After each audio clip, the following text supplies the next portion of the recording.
다 같이 하나님의 말씀을 보시겠습니다. 오늘 우리에게 주시는 하나님의 말씀은 다니엘 4장 8절에서 9절까지 말씀입니다. 다니엘 4장 8절에서 9절까지 말씀을 우리가 가진 개역개정 성경으로 함께 읽겠습니다. 그 후에 다니엘이 내 앞에 들어왔으니 그는 내 신의 이름을 따라 벨드사살이라 이름한 자요 그의 안에는 거룩한 신들의 영이 있는 자라. 내가 그에게 꿈을 말하여 이르되 박수장 벨드사살아, 내 안에는 거룩한 신들의 영이 있은즉 어떤 은밀한 것이라도 내게는 어려울 것이 없는 줄을 내가 아노니 내 꿈에 본 환상의 해석을 내게 말하라. 아멘. 한번 해봅시다. 거룩한 신들의 영이 있는 자. 거룩한 신들의 영이 있는 자. 다니엘서를 읽었습니다. 다니엘이란 사람은 어떤 사람이냐? 1장 1절 2절 영상에 나옵니다. 같이 읽읍시다. 크게 읽읍시다. 시작. 유다 왕 여호와김이 다스린 지 3년이 되는 해에 바벨론 왕 느부갓네살이 예루살렘에 이르러 성을 에워쌌더니 주께서 유다 왕 여호와김과 하나님의 전 그릇 얼마를 그의 손에 넘기심에 그가 그것을 가지고 신할 땅 자기 신들의 신전에 가져다가 됐어요. 그대로 놓고 다니엘이라는 사람은 뭐 여러분 수십 번 설교를 들었을 텐데 이스라엘 나라가 멸망할 때 어떤 나라에 의해서 바벨론에 의해서 멸망될 때에 이스라엘 나라에 있는 여러 국보급이 있는 성전 안에 있는 모든 기구들이 동시에 다 바벨론으로 이제 노략물로 가져가게 되고 또 이 다니엘도 그 포로로 끌려간 사람이라 이 말이죠. 포로로 끌려간 사람이다. 두 번째 꿈의 해석 한번 해봅시다. 꿈의 해석. 그런데 다니엘은 이제 오늘 우리에게 제시하는 거요. 그 왕궁에 들어가서 살게 돼요. 그런데 다니엘의 존재는 꿈의 해석이에요. 꿈을 해석 잘한다는 거예요. 한번 다 꿈을 해석했다. 오늘날 대한민국의 장래에 대해서 정치가들이 얘기를 하잖아요. 하여튼 무조건 거짓말. 학력은 찬란하지. 그러나 바벨론 궁에 그렇게 허다한 관료들. 지금 뭐 대한민국이나 이 바벨론 왕국은 세계 문명의 발상지, 최고의 지식과 학식이 다 모여 있는 곳. 그런데 유독이 바벨론에서 끌려온 소년 다니엘만이 따졌다. 꿈의 해석을 한다. 저와 여러분을 말하는 거예요. 목사를 말하는 거예요. 포로일 수 있어요. 그러나 왕궁에서 이 사람을 자꾸 찾아요. 세계 정치, 경제, 사회 어디에도 찬란하고 역량 있는 사람들 다 있지만 하나님의 이 우주를 주관하시는 하나님의 역사를 몰라. 캄캄한 거예요. 무식한 거예요. 그리고 그 무식한 속에 자기 이익과 권력을 유지하려고 온갖 거짓말, 가짜. 이렇게 하면 잘 살게 한다. 저렇게 해서 잘 살게 한다. 다니엘은 꿈을 해석했어요. 자, 4장 8절 9절을 읽어보요. 오늘 읽은 성경이죠. 8절만 읽읍시다. 크게 읽어요. 시작. 그 후에 다니엘이 내 앞에 들어왔으니 그는 내 신의 이름을 따라 벨드사살이라 이름한 자요 그의 안에는 거룩한 신들의 영이 있는 자라. 아멘. 아멘. 아멘. 다니엘은 하나님의 신이 있는 사람. 저와 여러분을 말하는 교회를 말하는 거예요. 교회를 말하는 거예요. 하나님의 신이 있는 사람, 성경 들고 있는 사람. 믿으신 분 아멘 합시다. 아멘. 다니엘은 이런 사람이다. 세 번째, 지극히 높으신 자. 한번 해봅시다. 지극히 높으신 자. 잘 다니엘 전체를 나가는 거 잘 들어. 4장 24절을 읽으면 한번 읽어봅시다. 자, 영상에 나옵니다. 여러분 크게 읽으세요. 시작. 왕이여 그 해석은 이러하나이다. 곧 지극히 높으신 이가 명령하신 것이. 됐어요. 한번 해봅시다. 지극히 높으신 자. 역사를 주관하시는 분을 볼 줄 아는 눈이 열려야 돼. 신앙이요. 거기서부터 인생이 출발하고 역사가 출발하는 거예요. 교회는 이걸 더 강조해야 돼요. 더 강하게. 이 설교하는 목사님들은 어깨에 중차대한 직무가 주어졌어요. 요한계시록에서는 아까 노래했듯이 하나님의 보좌와 그에 앉으신 어린 양, 이 볼 줄 아는 눈이 열려야 돼. 땅에서는 다 뒤죽박죽, 질병, 전투, 또 교회 때려부시고 많은 비박이 있지만 보좌에 앉으신 우리 하나님과 어린 양께 있도다. 그게 말씀과 기도야. 주여, 이번 여름 수련회에 하나님의 신호로 임하사 이런 다니엘 같은 인물이 일어나게 하여 주옵소서. 그러니까 다니엘이 그렇게 문무백관 세계적인 지식인 호화찬란한 사람들 중에 하나님의 신이 있는 사람. 네 번째 한번 해봅시다. 한번 읽어봅시다. 시작. 메네 데겔 우바르신. 이렇게 이제 바벨론에 다 끌어갔잖아. 이스라엘 다 때려 부셨잖아요. 그리고 특별히 이스라엘은 성전 중심이니까 성전은 금은 보석으로 다 꾸며졌는데 바벨론 안에서 느부갓네살 왕이 때려 부실 때 마지막으로 성전을 때려 부시고 다 엎어 젖혀놓고 성전에는 모든 보석을 바벨론으로 끌어가고 그때 다니엘도 끌려갔단 말이에요. 근데 거기서 해석하는 게 다니엘이야.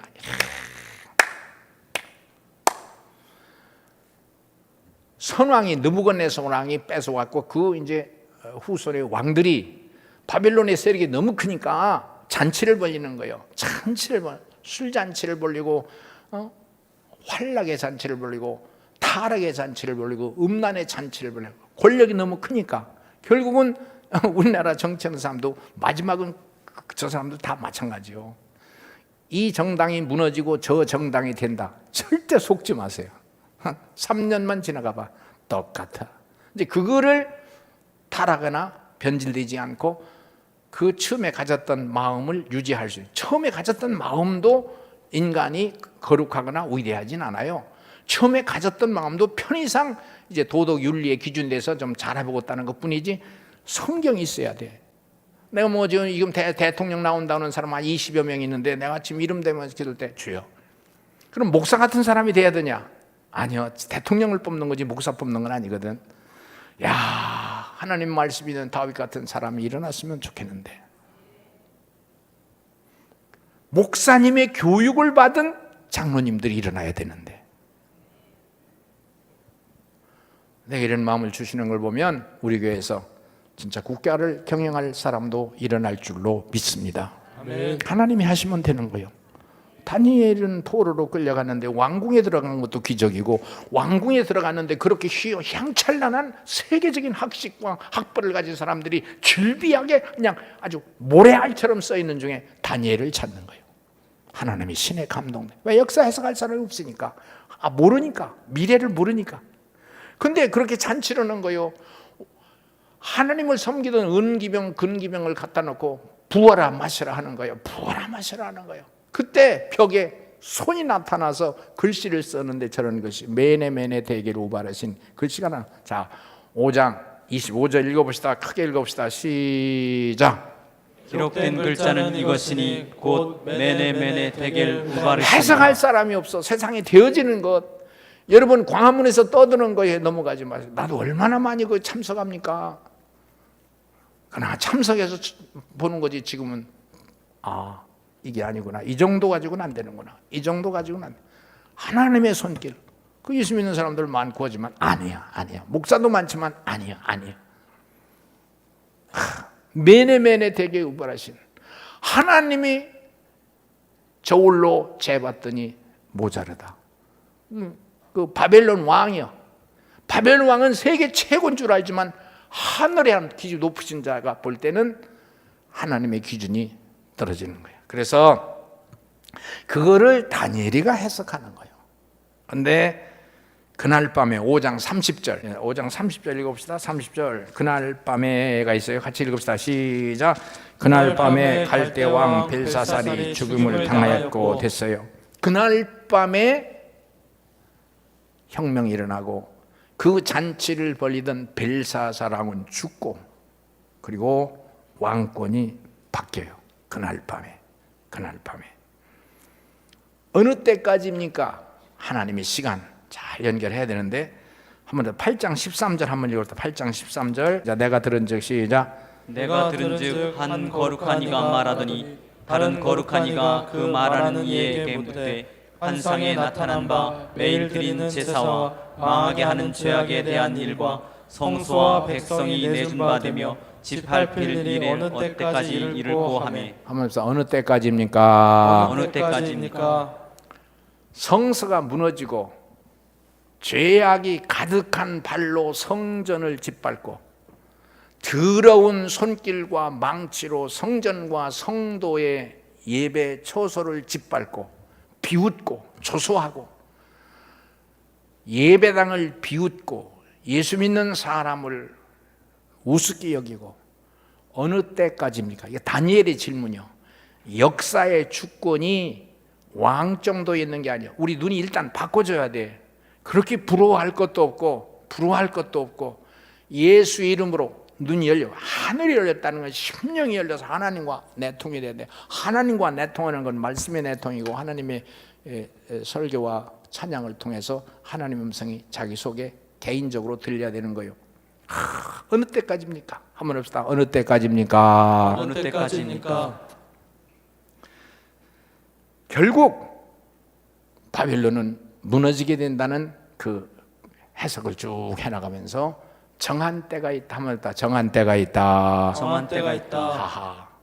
고통과 시련과 아픔이 있지만 주의 이름 붙잡고 있으면 세상에 우리를 겁주고 상처 주고 비웃는 모든 세력은, 교회를 비웃는 세력은, 하나님을 모독하는 신성 모독의 세력은 무너지고 하나님의 사람들을 통해서 다니엘은 80여세 이상 동안 그 자리에 있거든요. 있을 수 없는 사람이거든요, 거기에. 근데 우리 교회를 말하는 거예요.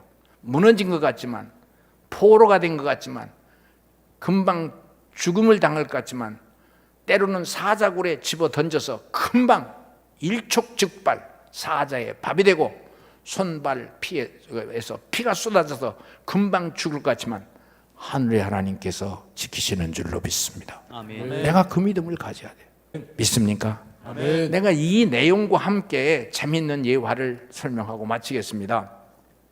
예수 그리스도의 이름이 이제 이스라엘에서 나와가지고 헬라 세계를 거쳐 사도 바울이 전도하고 로마에 갔잖아요. 로마에 가서 이제 예수 믿는 사람들이 얼마나 죽어요. 그게 이제 우리가 성지순례를 하는 중에 성지순례는 이스라엘이 있고 로마가 있는데, 이스라엘은 예수님이 일하신 곳이고 로마는 사도들, 예수님의 제자들이 전도한 곳인데, 그 죽음, 피 흘린 거는 로마가 더 많거든요. 이제 정치 세력하고 붙는 거예요. 마치 바벨론하고 이스라엘 성전이 맞부딪히는 거 마찬가지요. 근데 이게 이제 로마는 꼭 가보세요. 그 로마의 기념관은 예수 믿는 사람들을 죽였던 죽였던 곳, 칼타움이라는 게 그런 거 아닙니까? 그 죽였던 곳, 그 피난대 같은 곳, 다 죽은 곳이요. 다 바울이 죽고 베드로가 죽었다고 그러잖아요. 그런데 그 죽는 것이 100년, 200년 갔거든요. 그 역사에 사실적으로 있으니까. 그런데 그 갑자기 기독교인들 죽이는 게 끝나고 신앙의 자유를 선포한 것이 이제 영상에 보여주겠습니다. 밀라노 칙령이라고 하는 영상이 나옵니까? 네, 한번 저거 밀라노 칙령 한번 해보세요. 여러분 어려운 얘기 하니까 한번 밀라노 칙령. 밀라노 칙령. 313년에 콘스탄티누스 황제라고 그러잖아요. 황제가 교회는 교황이라고 그랬고 정치 세력의 지도자는 대제 또는 황제라 그랬는데, 저 사람이 밀라노 칙령을 선포함으로 로마 권내 지중해 아니라 모든 나라에 예배드리는 걸 자유한, 그 자유를 선포한 것이 해방이요. 기독교인들에게 해방이요. 그 밀라노 칙령이라 그래요. 한번 조금 읽어보자. 단 두 줄만 읽어봅시다. 313년 시작. 313년 2월에 로마 제국의 콘스탄티누스 1세와 리치니우스가 밀라노에서 회담하고 같은 해 6월에 발표한 칙령이다. 온 지역에 예수 믿는 것을 허락하는 겁니다. 콘스탄티누스 황제의 어머니는 헬레나라 그래요. 콘스탄티누스 신앙의 자유를 선포한 그 사람 얼마나 권력을 집중하고 있었겠어요. 그런데 그 이 기도 예수 믿는 걸 허락을 했으니 그 어머니가 누구라고 했어요? 헬레나예요. 근데 그 헬레나는 요한집 딸이거든요. 콘스탄티누스가 황제가 되었다는 것은 암하고 결혼이 안 됩니다. 그 황제가 될 요때는 약간 요동치던 시대니까 그렇지만 황제가 되려면 밑에서부터 올라와야 되는데 사실은 먼저 황제나 황제급에 속하는 집 딸하고 결혼이 되고 그래서 그 먼저 있던 세력에 대한 반대 혁명이 없이 그 세력을 유지하면서 세력이 유지되도록 하는 그 권력의 비밀이 결혼이거든요. 근데 이제 콘스탄티누스 황제는 그렇게 안 된 거예요. 그리고 요한집 딸하고 이제 결혼이 된 건데 아버지가 아들은 콘스탄티누스고 아버지는 콘스탄틴우스. 니은자가 없어 우스야. 아버지가. 아버지가 사령관이고 전투를 할 때니까 로마는 아주 정치적인 나라, 싸움하는 나라에서 그 세계를 다 평정할 정도면 아버지가 전투에서 돌아올 때 32살 되었을 때에 어느 승리하고 돌아올 때에 어느 집에서 쉬게 돼요. 근데 그 집에서 쉬게 되는데 그 집 딸하고 이렇게 교제를 한 거예요. 그리고 그 요관집 주인이 이렇게 장인 자리가 되는 사람이 이 장군 뭐 엄청난 승리를 하고 들어오는 장군에게 자기 딸을 하고 이제 이렇게 결혼할 수 있도록 배려를 해준 거예요. 그런데 이 장군은 아버지는 그날로 끝나고 자기에게 있었던 그 표식을 준 거예요. 혹시 자기를 찾을 수도 있고 못 만날 수도 있고 전쟁에서 죽을 수도 있는데 자기에 있는 장군의 표직 무슨 예를 들면 명함 옷까지 이런 걸 다 주고 이제 자기를 기억하려면 하라 했는데 떠났어요. 떠나고 나서 이 아버지는 전장으로 돌아다니면서 10년 동안 연락을 할 수가 없었어요. 전쟁터로 돌아다니니까 아버지에게는 거예요. 근데 10년이 되었을 때에 다른 장수들이 그 지역을 지나다가 여관집에서 머무르는데 밖에 말을 메어놨는데 어떤 아이가 말을 가지고 노는 거예요. 근데 말 도둑놈이라는 것이 있었고 그리고 그 군인들이 쓰는 말을 건드리면 안 되는데 그래서 이 장수가 이 어린아이를 칼로 죽이려고 하는데 그 어머니가 손을 대지 말라.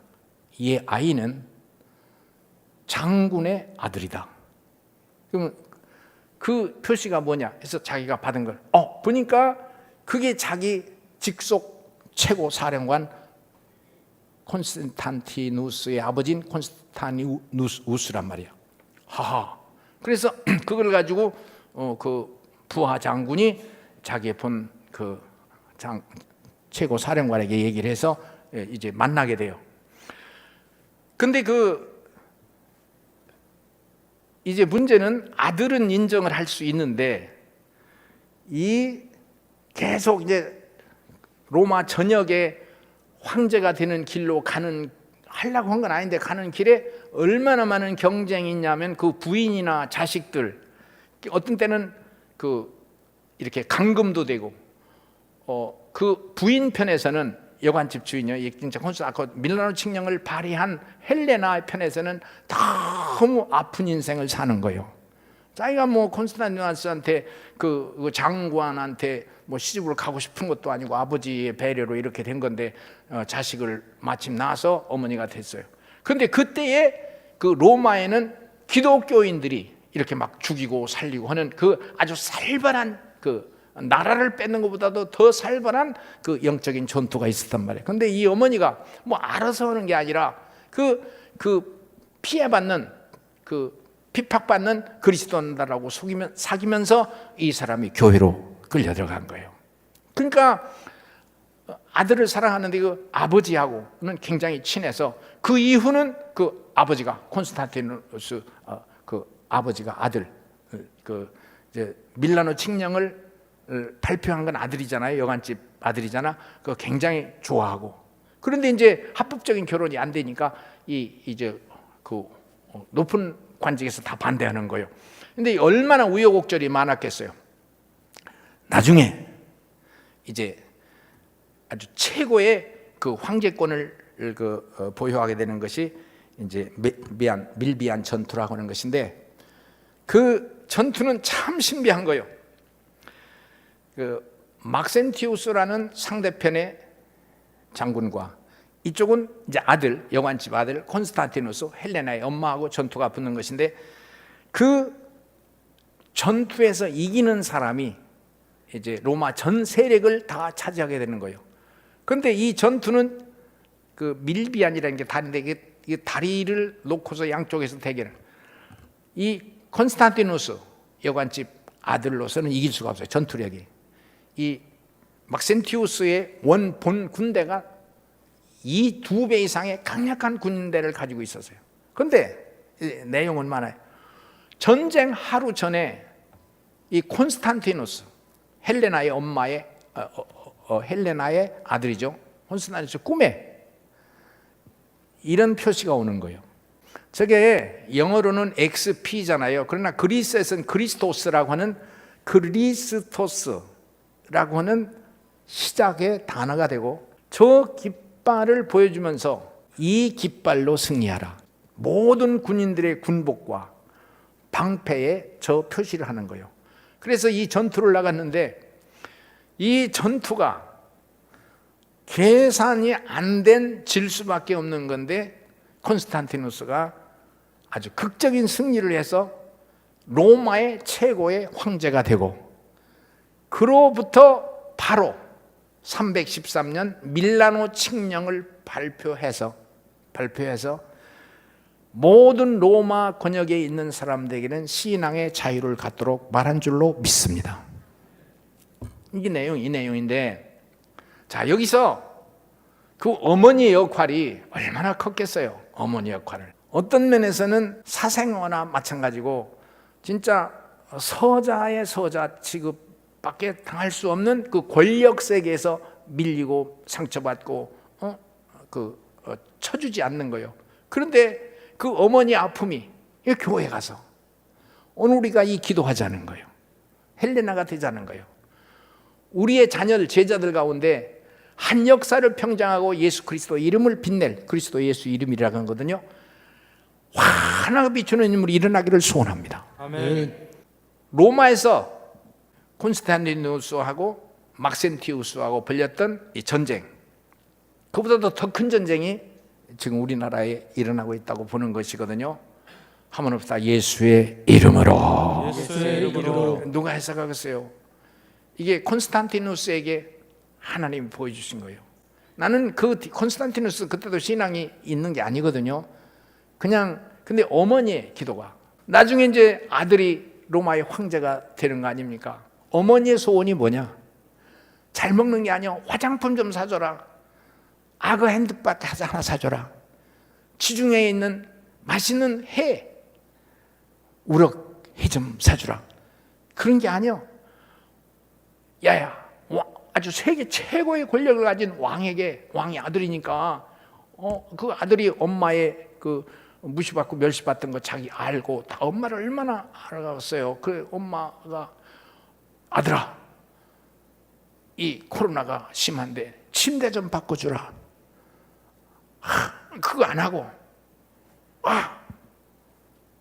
돈 좀 저축했다가 세상이 더 흉흉할 때 살 길을 찾자. 그거 아니고, 나를 예수님이 태어난 예루살렘에 순례를 시켜달라. 지금 이스라엘 가면 예수님 탄생교회가 베들레헴이요. 베들레헴 그 예수님 탄생교회는 문이 작다고 그랬어요. 좁은 문으로 들어가면 안에는 넓죠. 예수님 탄생됐던 그곳에 마루판을 들으면 헬레나가 와서 거기에 교회를 지었던 모자이크 지금 그대로 있거든요. 그러니까 지금부터 1700년 전에 그 있었던 그대로를 유지하고 있는 거고, 그 헬레나가 성지순례를 하는 중에 교회를 주님으로 해서, 세계 역사를 바꾼 최고는 로마의 그렇게 강력한 권력이라고 말하지만, 지금 제가 말하는 것은 어머니의 기도예요. 그런데 그 헬레나의 기도는 즉시 자기 당대에 영향력을 미쳤지. 우리는 10년, 20년 후에 천천히 될 수도 있으나 하나님의 정한 때가 있다. 자, 이번 우리가 북한에서 넘어온 탈북자들 다가 아니거든요. 신앙생활, 그 중에 목회자, 이거는 천에 하나요, 만에 하나요. 예수의 이름으로 저들이 헬레나가 되고 저들이 기도하는 우리보다 애절할 거 아니요. 북한의 자기 가족들과 자녀들 있잖아요. 우리가 돈을 이렇게 여비를 그대로면 굉장히 많은 금액을 우리가 제공해 드릴 것이지만 그 사람들은 한 보따리 줘도 부족하지 않아요. 북한에는 가족들에게 전달하고 전화로 통화로 지금 다 되니까 얼마든 예수 이름을 말할 수 있어요. 이 노래 한 번 하고 주여하고 기도하고 가실 텐데 내일 저녁을 기대합시다. 5시 부릅시다.